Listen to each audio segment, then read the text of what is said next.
Siapa di antara kita yang ingin punya rumah idaman? Apakah rumah idaman itu berarti rumah yang mewah? Atau rumah yang serba fasilitas ada? Rumah idaman adalah yang sesuai dengan yang diperintahkan oleh Allah dan Rasul-Nya. Rumah idaman adalah rumah yang diberkahi oleh Allah Subhanahu wa Ta'ala. Rumah idaman adalah rumah yang dimasuki oleh malaikat rahmat.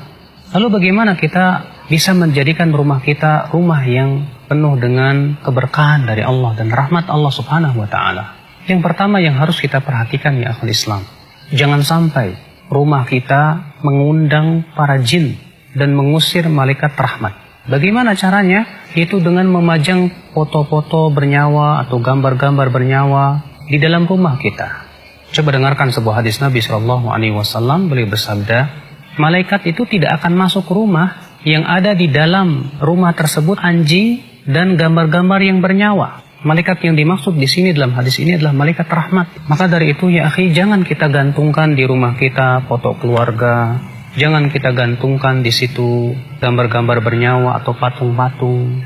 Imam Ahmad meriwayatkan dalam musnadnya, suatu malam Rasulullah SAW berjanji untuk bertemu dengan malaikat Jibril. Malam itu Rasulullah menunggu, ternyata tak kunjung datang malaikat Jibril. Di pagi harinya Rasulullah keluar rumah, ternyata Rasulullah bertemu dengan malaikat Jibril.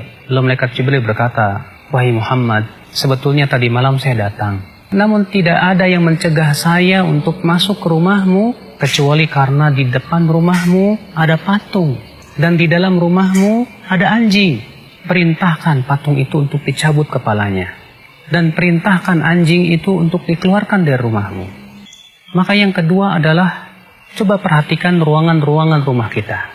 Dalam hadis yang disahihkan oleh Syekh Albani rahimahullah, Rasulullah mengabarkan bahwa rumah itu untuk 3. Yang pertama untuk tamunya, yang kedua untuk ruangan pemilik rumah, kamar tidurnya, yang ketiga adalah untuk dapurnya, dan yang keempat kata Rasulullah untuk syaitan.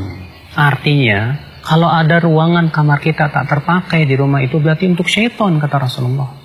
Kemudian ya akhul Islam, kita berusaha untuk mengisi rumah kita dengan zikir kepada Allah, dengan sholat, dengan baca Al-Quran. Al-Imam At-Tirmidzi meriwayatkan bahwa Rasulullah SAW, jangan kalian jadikan rumah kalian seperti kuburan. Maksudnya apa kata para ulama? Karena kuburan bukan tempat sholat, kuburan bukan tempat baca Quran. Maka rumah yang tidak ditegakkan padanya sholat, tidak dibacakan padanya Al-Quran, berarti rumah itu seperti kuburan. Kemudian setelah itu, rumah itu diisi oleh penghuni-penghuni yang bertakwa kepada Allah. Suami yang bertanggung jawab, mendidik anak dan istrinya dengan apa yang Allah ridhoi dan cintai. Istri yang begitu taat kepada suaminya, yang senantiasa mentaati suaminya dalam keridhaan Allah Subhanahu wa Ta'ala. Anak-anak yang senantiasa berbakti kepada orang tuanya.